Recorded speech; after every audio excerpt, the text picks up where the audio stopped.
Good morning, everybody, and thank you for attending today's webinar. Today's webinar is Linear Scheduling with P6 Visualizer 8.3, and it's being presented by DRMcNatty. We have a couple of housekeeping items we'd like to go over first before getting started with the presentation. All phones will be muted during the course of the presentation so we can preserve the quality of the audio for all attendees. We also have a questions box. If at any time during today's session you have questions that you'd like to have answered, you could submit them in the questions box of your GoToWebinar, and time permitting, we will try to answer as many as possible. As part of today's webinar, we will send out a follow-up email to all registrants and attendees. As part of our follow-up, we will send the question and answer log for all questions that are asked. We will send a recording of today's webinar so that you can pass on to colleagues. And we're also going to send a copy of the slideshow presentation. We're going to get started with today's presentation, and we're going to turn it over to DRMcNatty. Good morning, and welcome you to the May technical webinar. If I can get my screen moving here.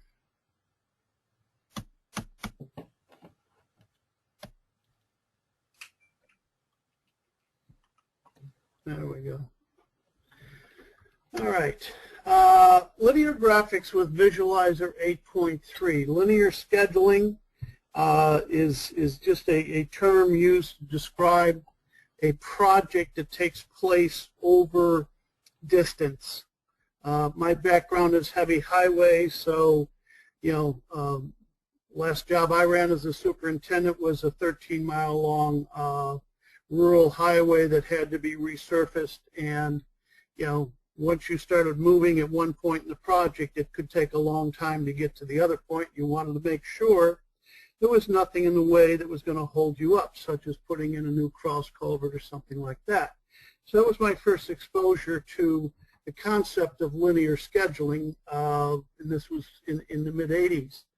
So it's been around a long time, and basically what we want to accomplish with a linear schedule graphic is to identify conflicts between stationary and moving construction activities. Okay. Now, once I started to get into P6 in the late 80s, looking at the codes and the timeline, and linear graphic just combines time and distance, and so I'd come up with a way of doing that through using an activity code and the time frame. And the tools have changed over the years and sometimes have made doing this easier. And now with Visualizer, which comes with P6 Pro 8.3, we've got another tool in our bag that we can use to create graphics that communicate. This is a simple approach. It's not intended for large, complex projects. There is full-blown linear scheduling software out there that I'll reference at the end of this that you might want to look at. But one of the primary responsibilities of the scheduler is to take technical information and communicate it in a way that people can understand it. And so taking a fragment of where a problem is and using something like this to communicate is what this presentation is all about. A little bit about us. Our two companies are DRMcNatty, MLM. MLM does hosting of various project controls products. We do a lot of integration and customization. It's probably been the fastest growing part of our company over the last few years, and I'm sure that you've seen in our newsletter that we're out there looking to hire programmers as much as we are people with other project control skills. So the agenda for linear scheduling is I'll briefly touch on some of the new features in 8.3. I'll talk about P6 Visualizer, what it does, explain a little bit more about what a linear project is and how we could, what we would need to do to create a linear graphic, structuring P6 to support the presentation, and creating it with Visualizer. Visualizer gives us some capabilities that we don't have within P6 Pro layouts that I'll explain what those are as we go. And we'll create a linear graphic with P6 Visualizer and then complete the presentation with a PDF annotation tool. So, significant new features in 8.3. Visualizer is one, and it replaces a tool that was referred to as a timescale logic diagram in 8.2. It adds some additional capability for both bar charts and timescale logic diagrams. Top-down estimation, interesting concept. It was always there. They took it out in 8. They put it back in because some people still wanted it. That might be a good topic for a future tech webinar. Discussion tab on the activities windows. This works both in P6 Pro and P6 EPPM. A good way of capturing communications back and forth during the project about an activity and having a centralized place to store it. Modifying global data on an XML import. This is a good one. One of the features I like in this that's new is the ability that when you're importing a project, an XML version of a project, you can take a global calendar and convert it to projects. So when you're bringing in contractor schedules, you're not necessarily messing up your global calendars. They've added the export to the UN CFAC format, providing access to online help, which is constantly being updated by Oracle. You can now load, if you've got large resource-loaded schedules, you can improve your opening time by just loading summary data on startup. It looks like I've got my topic here that it doesn't want to.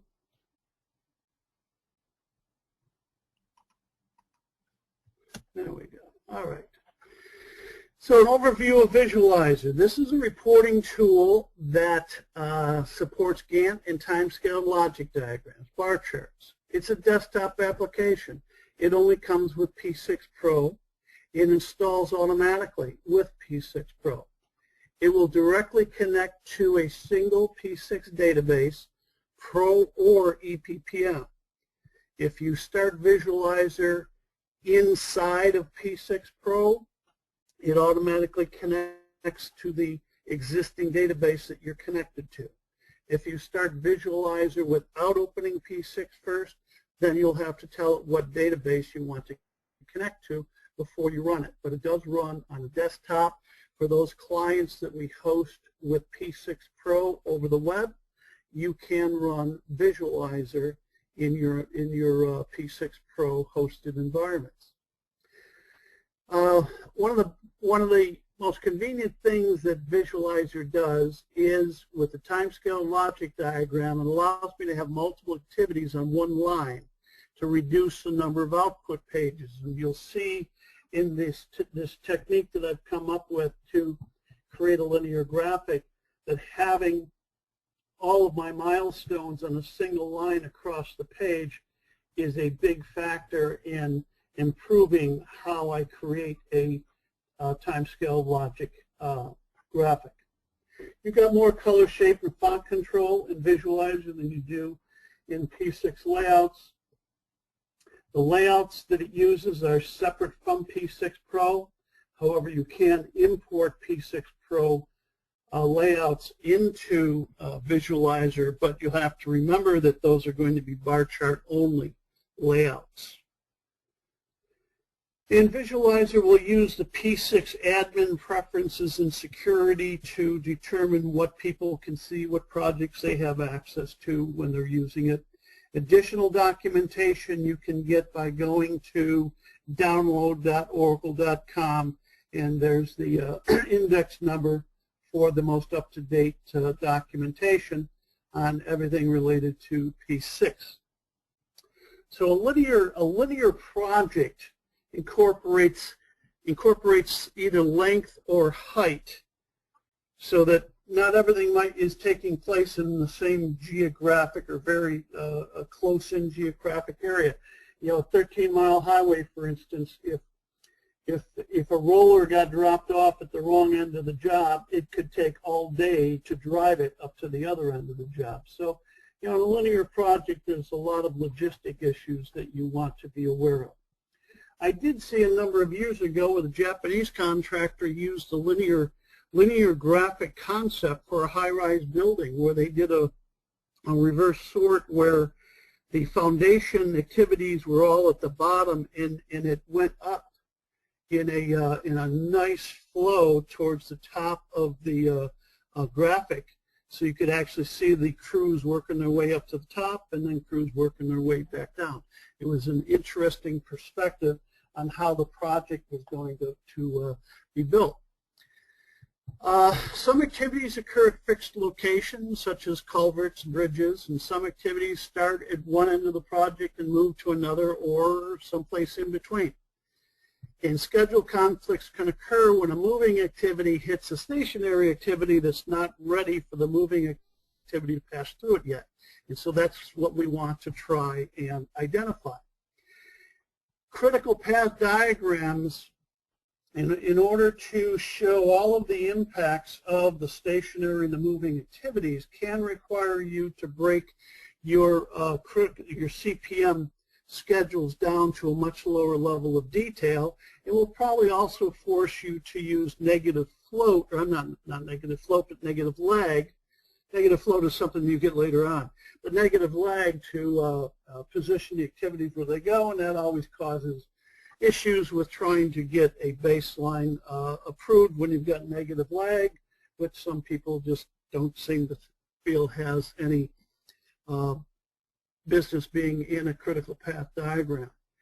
The staggered crew chase on these types of projects is what causes the biggest problem, because I have to start one activity before I can start another, but then I have to finish that activity before I can finish the successor, and I'll explain that in more detail.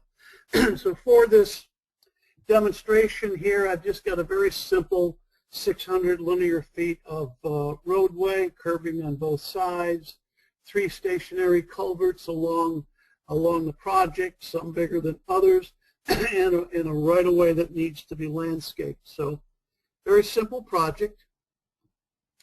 We're going to have some mobile activities such as excavation, grading, curb, paving. There'll be stationary activities for the drainage structures and culverts. Any stationary activity that's not completed on time is going to interrupt the flow of the mobile activities.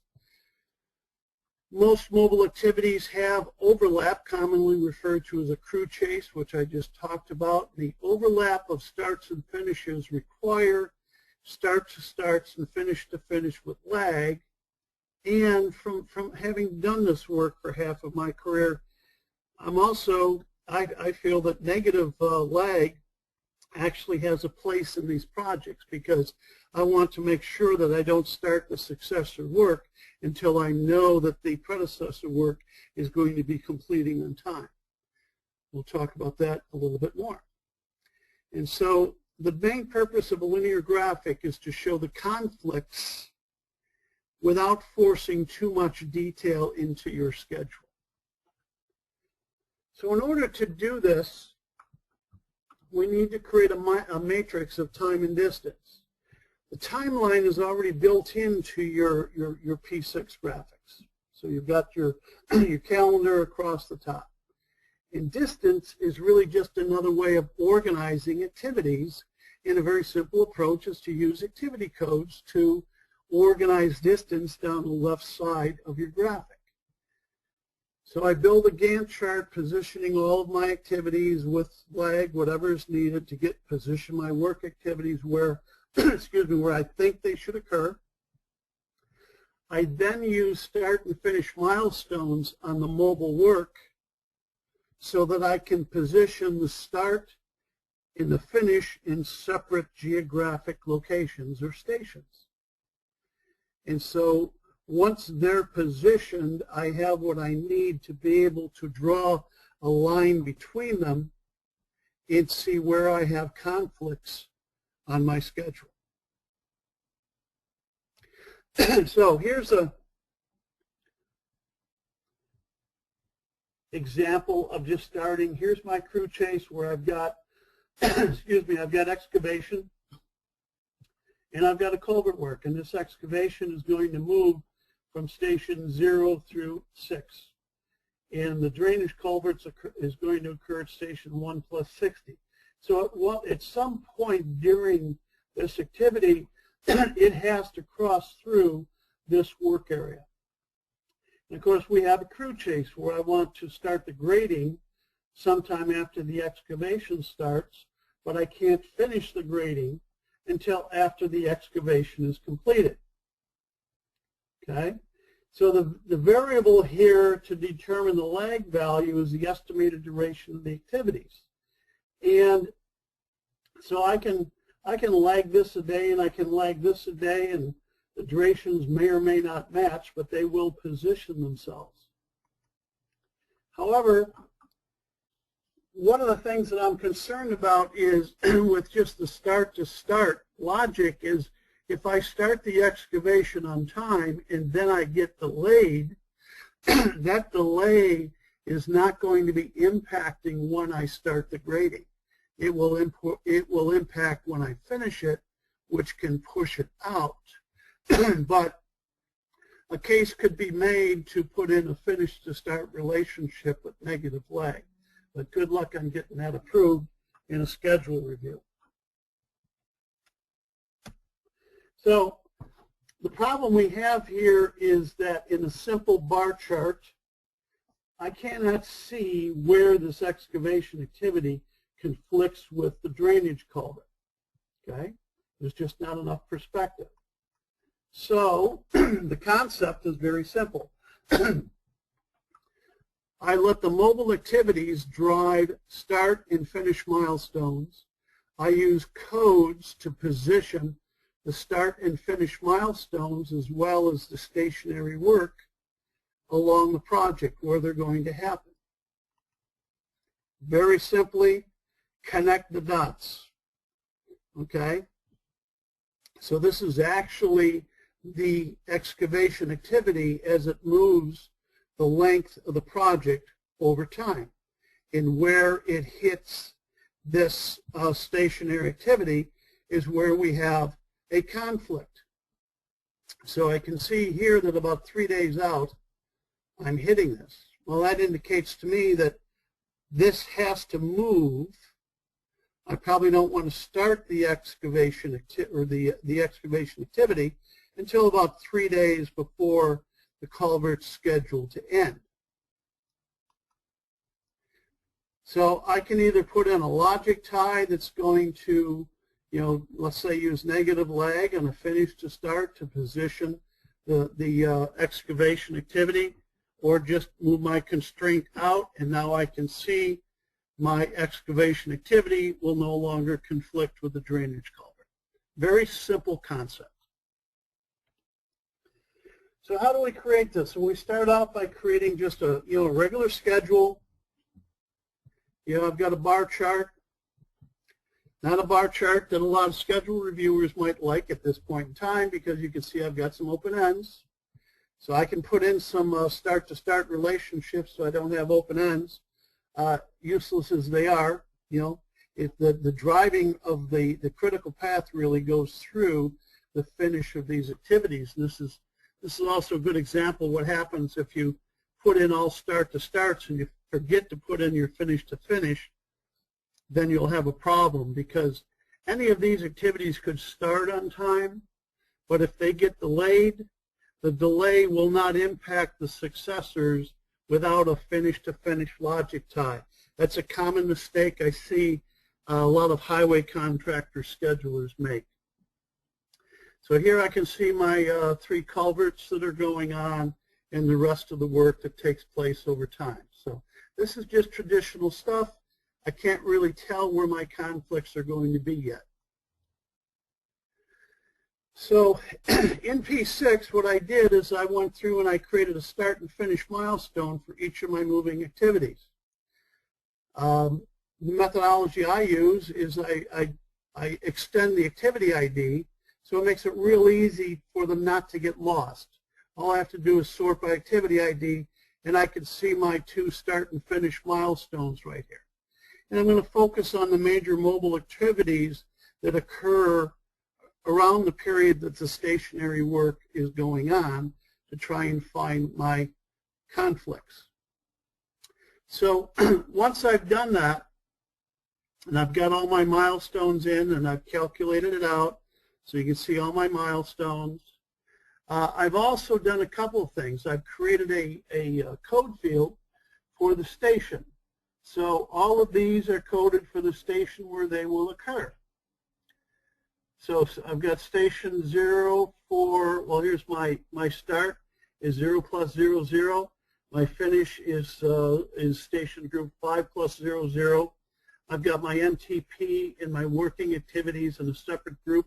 You'll see how that comes out when I sort and why I did it that way. I also set up a user-defined field with a short title. Now right now my activity ID is just a very simple start-finish. That was easy to do because I could just keep on copying the same 2 start and finish milestones down and just rename the activity ID to get them in place by sorting by activity ID before I put on my logic ties. It made it easier for me to work with it. However, when we get into a timescale logic diagram where we're trying to get multiple activities on one line, or multiple milestones on one line, and we want to know what that milestone is for, I need to have a descriptive title, and that title I want it to be as short as possible for those milestones so that the lettering does not cause the successor milestones to go to a second line. Once we get into Visualizer, I think you'll understand this a little bit more.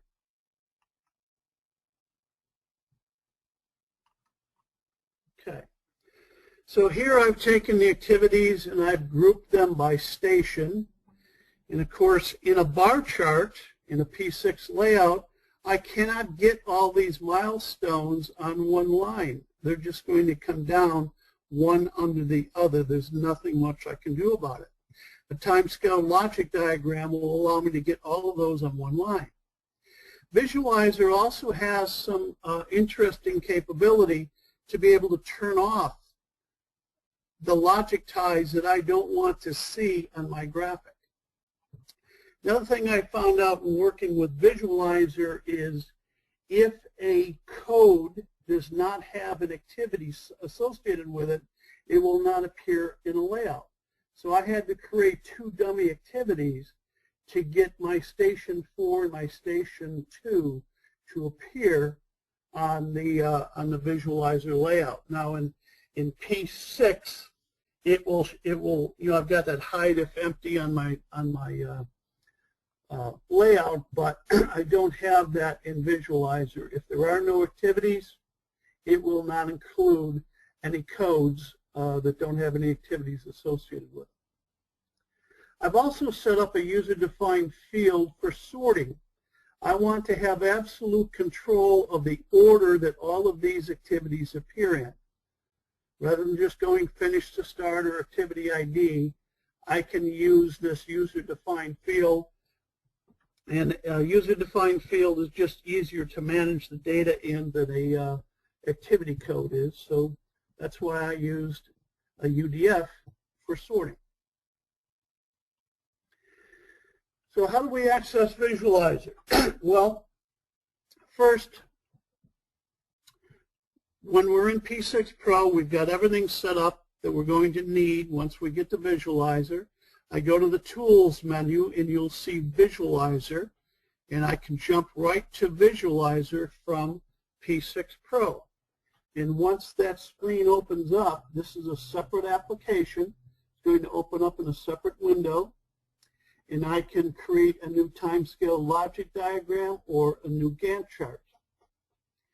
And it works right from the P6 database that you're currently connected to when you were in P6 Pro. Visualizer does not import data from P6, other than the ability to import some bar chart layouts in P6. It reads the P6 database direct. There's no importing or anything like that required. In the administration and security controls that you have set up in P6 will control what data that you have access to in Visualizer. So here I tell it to create a linear graphic, and the first thing I do is I open up my EPS. I select the project I want to use, and I could do multiple projects, so I can do graphics on multiple projects at the same time. And I just click to send a project over here, click Next, and I give it a name. I'm going to call it, it's going to be a new, I'm going to call it Sample Linear Graphic. It can be global, project, or user, however you want to set it up. And then I click Options. I'm not going to click Draw because I haven't configured anything yet. So I click Options, and now I'm in the Timescale Logic Diagram tabs in Visualizer, where I can set up my timescale, my bars and labels, my lines, grouping and sorting, filters, and page setup. Now this is just like any other report or graphic tool that we've used in P6 for quite some time. Windows look a little bit different, so it'll take a little time to get used to them. So I started out by putting a margin on each side, which I can control by going, so many days before the start date and so many days after the finish date. And what I found in Visualizer is I did not have a lot of labels going beyond the finish date, so I was able to keep that nice and tight.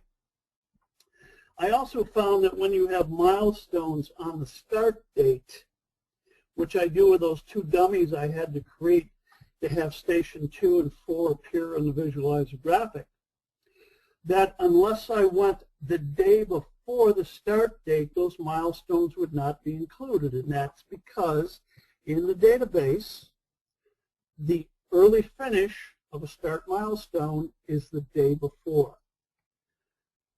I'm embarrassed how long it took me to figure that one out, but I finally did get my milestones to display. I can set up my fonts for my calendar. Here I can tell it, what I want to appear. This is a handy one where I can take any of my calendar lines and I can display top and bottom. And so I put days at the bottom just to give a little bit, make it easier for people to see or associate a specific calendar day with when an activity would start or finish. And I set my sight lines by the week. This was a little bit of experimentation until I found what I liked the look of before I finished it up. Next I went to bars and labels, and I turned off my critical and my summary. I turned off my actual because this is actually a baseline. There's no actual work in there. And so here I've got actually global labels is highlighted, and I'm showing the short title. I'm putting it top middle, and I'm using the short title. That's a user-defined field, so I can use user-defined fields on my activities, and you'll see where that title is going to come out. I also needed to change, if I go back there a second, if you look at the bar, you'll see they got a little house for the finish milestone, and I wanted my milestones to be the same, so I also had to go into milestone, and I went to the finish endpoint. I changed the shape.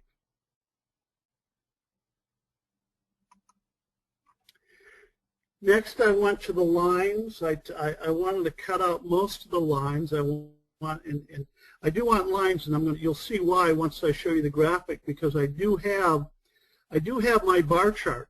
My bar chart is going to display at the top of my linear graphic.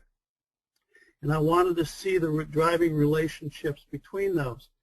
Well, one thing I found in Visualizer that was very handy is I can turn off relationship lines by giving them a thickness of 0. And because I'm not showing critical path, I changed my critical path line to just be black. Next, I went to group and sort, and I've got my station code that I set up. I changed the size of my font, and these are things that you experiment with when you're trying to get things to display on one page and look symmetrical. So I changed my font, and I changed my color. I also set up my sort to use that user-defined field for sorting so that I have very specific control over what lines on the layout my activities or milestones will appear on. My page setup, this is not unlike doing a layout in P6 where you may have to limit it to one page but then take it to like 85% and then go back to one page, and suddenly you'll get it kind of proportioned the way you want it. So it took a little bit of switching back and forth between resolution and number of horizontal sheets before I got it to where I wanted it to be. I also used 11 by 17 because whatever the internal algorithm is in Visualizer, it will only, you can't compress everything within a letter-sized document. So I had to go 17 wide in order to get everything on one sheet, which isn't really a big deal because when I print this to PDF Annotator, Annotator has the ability to take an 11 by 17 PDF document and print it very nicely onto a letter-sized piece of paper. I also cut my margins to give me as much space across as I could. I probably could have gone down to a 0.25, but a 0.30 seemed to work out pretty fine. Let's see, I turned the legend off. Again, experimenting with it, the legend just kind of caused a little bit more confusion, so I just turned it off. It wasn't really necessary for what I was doing. This is just the standard default header. I left that in place. The footer, I just deleted everything that was there and then just inserted my logo on the center. I wanted you to see that you can put your logo into Visualizer graphics. And then I tell it to draw. In fact, on that previous page there, you have Save and Draw. So if I click Save and Draw, that brings me to this Visualizer page. And you can see I've got my bar chart displayed on the top. Okay. So, open ends, this is going to cause a problem with some of your schedule reviewers, but I feel I can make a good argument about what's really driving. These are the critical relationships right here. So if we don't see anything, it's because it's not critical. Also, because I could turn off the non-critical, I don't have any logic ties going up and down. I've got all of the starts of my mobile activities in station 0+00. All of my finishes down here. My culverts are in their own station groups. I've got my dummy activities that I needed to be able to display my station 2 and my station 4.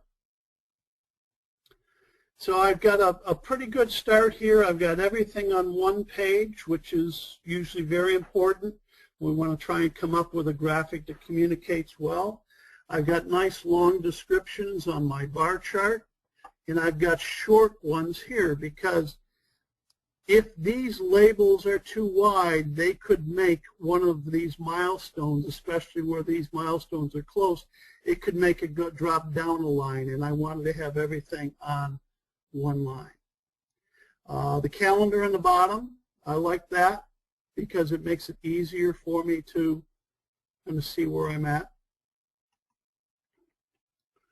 So in creating the graphic with Visualizer, we went through the various tabs, It did require some experimentation to get it down the way I wanted to, just like the print preview in P6 does.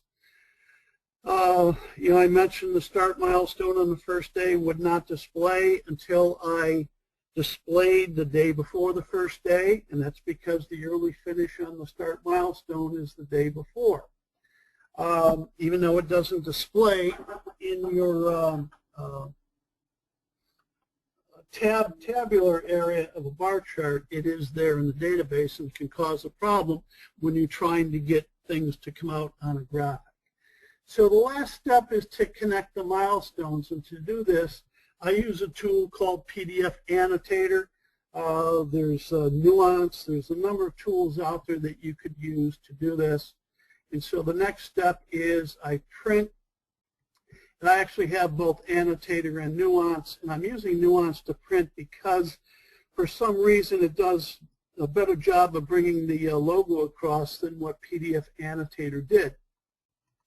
So I printed into a Adobe PDF, which I'm using P6 Annotator to open, and here's where I'm going to do my final modifications. So I've got my dummy activities for my two stations. Well, they were very easy. I just used the box tool with a white line and a solid white fill, which I just put it over these milestones, and you won't even see them anymore. Next, I used the line tool with a little bit heavier red line, and all I had to do was click, click, click, click, and I'd start putting in my lines. And here's my initial graphic presentation. I've used some of the other functionality within PDF Annotator to put in some notes. So I can see that my excavation, my underground, my grading work is all going to be conflicting with these culverts. So this initial schedule just isn't going to work for me. I need to come up with some way of modifying this. I can see, looking at this, that it looks like I can probably work about 4 or 5 days before the conflict occurs. So if I come to the end of this and I back off, I'm on a Friday. So it looks to me that if I start the excavation on Monday the 16th, I'm going to be fine.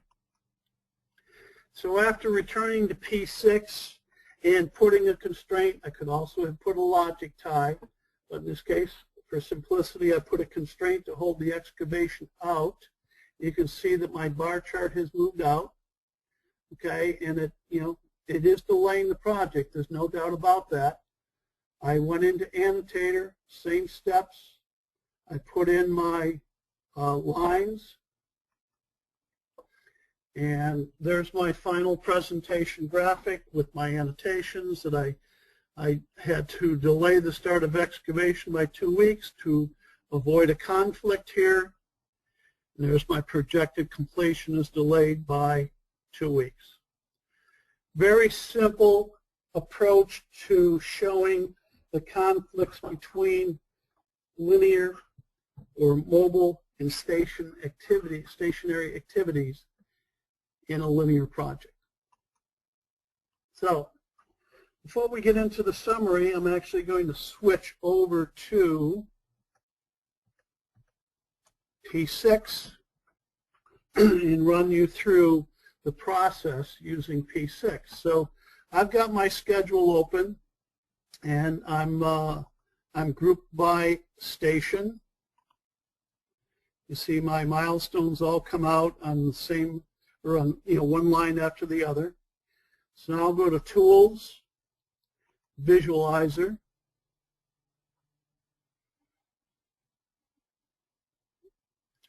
and it opens up in another window, and I'm going to click on the folder here to open, and I'll tell it I want to open an existing timescale logic diagram. The first thing I do is I select one or more projects that I'm working with. Click Next. Then I open up my layout.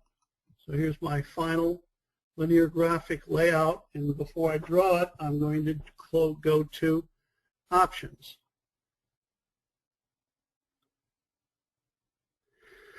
So I'm going to start here, my options. I had mentioned that I had to go 1 day off in order to get the milestone to appear. I also found in a later iteration that the N in MTP was getting cut off.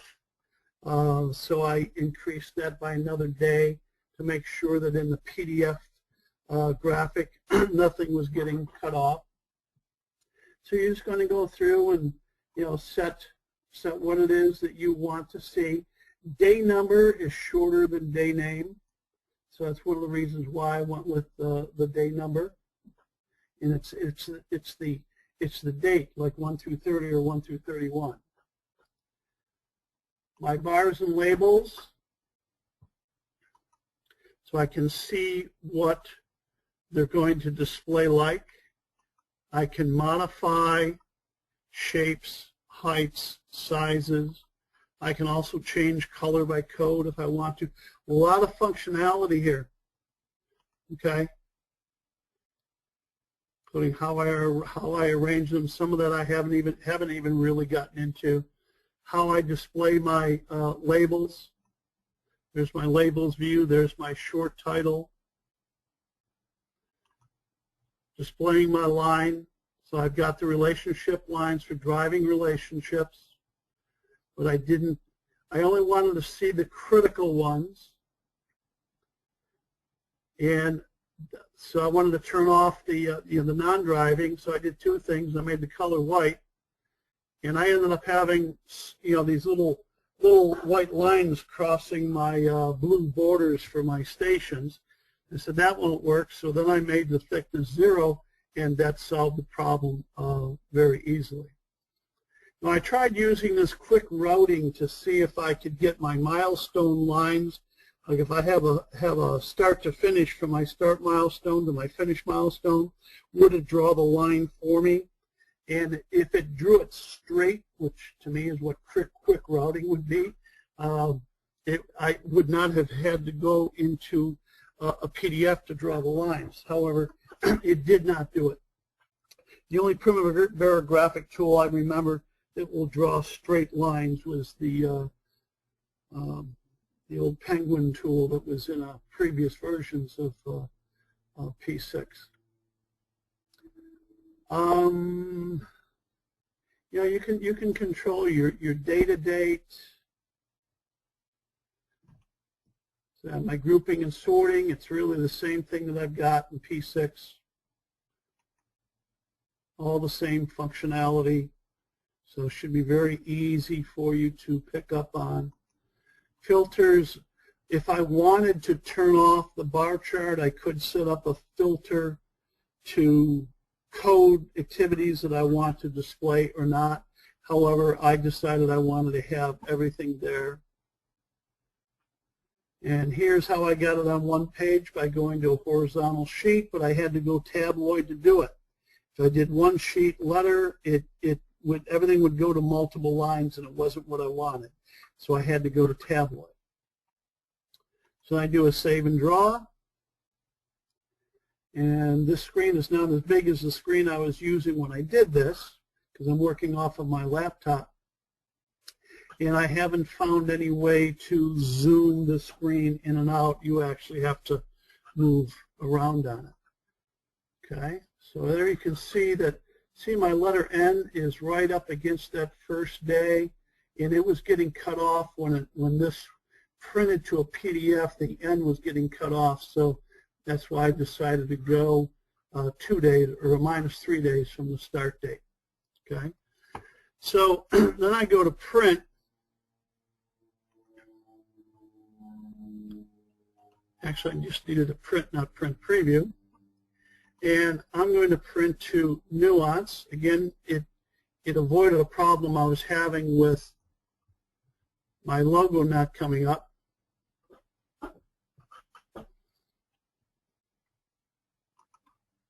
So let's print. And I just save it. Place an existing file.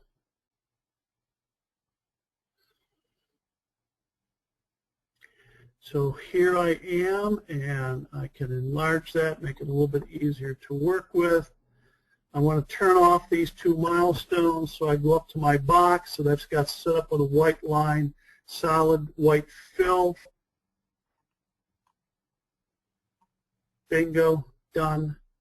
And I go to my line tool, which I've got set up for red. I stop short, so I'm not overriding anything there. Okay, so what did it take me? You know, probably a minute to put all these lines in so I get my final graphic. And so even though this is tabloid, okay, when I go to print it to my printer, I can tell it I want letter size, and I can tell it to make sure that it's printing only on a letter size paper. And that is pretty much it for that. Okay, so here's the summary. It's you know, this is not intended to replace a full linear scheduling type tool, which on large complex rail projects, pipelines, can be used to display a lot more information at one time than what this was. But just, you know, remember, one of the requirements of a scheduler's job is we have to communicate complex technical information in a way that makes it useful for the people that we're giving it to. So this is an example of using some tools that we have readily available for us in a creative manner to communicate more clearly. Okay, I mentioned there's Tylos, there's PCF Linear Plus. Here's links to their websites if you're interested in doing something with much more power than what I've shown you here. So Dan, we have any questions? Yes, Don, there were just a couple questions that were asked during the presentation. The first one was, will this display logic across the swim lanes? There you go, getting all technical on me. You saw logic displayed on the screen. You saw how it filled it in. If you give me a little bit more information on what you call a swim line, you know, there's in most of the graphics tools of P6, there's lines or channels, I think of them, where lines will be drawn, and that's what you're probably calling a swim line. What I tried to do in Visualizer was to get it to display directly, draw a straight line from a start to a finish milestone. And no, it wouldn't do it. So I guess I'd have to say no, it does not draw lines across the swim line, or swim lanes, I guess is what you call it. Again, I think Penguin was the last Primavera tool that actually did that well. Another question that was asked was regarding negative legs. Should negative legs be used or not be used for this process?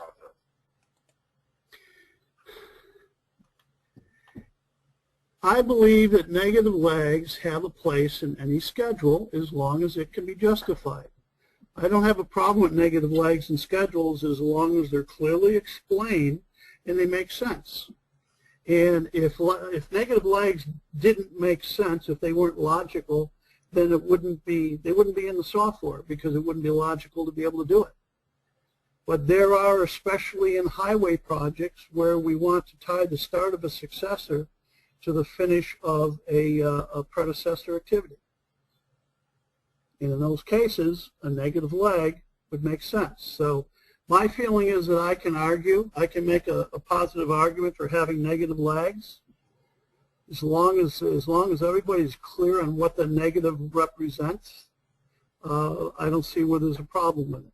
However, I will admit that it makes many, many people very, very uneasy. Some of the stuff can be complicated, and negative legs just add to the complication.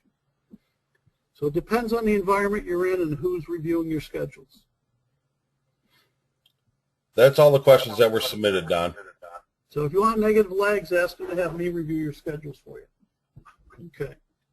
A couple of events coming up. The AACE New Orleans is middle of next month. We're going to be there. A couple of our people are making presentations. Jonathan will be there the week before doing training for the PSP certification for AACE. And I'll be there as well as some of our other consultants. Oracle Open World is September in San Francisco. This is the big Oracle event where they pretty much take over the city of San Francisco for a week. And then the CMAA National Conference is in San Francisco in October. So maybe we'll see you there. Next month for our tech webinar, I'm going to get into the built-in report writer within P6. There's a lot of capability here that sometimes we lose sight of, and I've had a couple of requests from people that would like to see a little bit more about that. You know, the original intent of these tech webinars was to take and basically do 1-hour training classes for free on a monthly basis, and we try to pick topics that people will find useful in their work. So if there's anything else out there that you would like to have us do as a monthly tech webinar, then you know, drop us an email and you let us know. If you're not getting our newsletter, there's the link you can go to sign up for the newsletter that will keep you aware of any tech webinars or any tech tips that we've got published and are available off of our website. So with that, if there's any more questions come in, we will include them in the material that gets sent out following this webinar. So I'd like to thank everyone for participating. Thank you.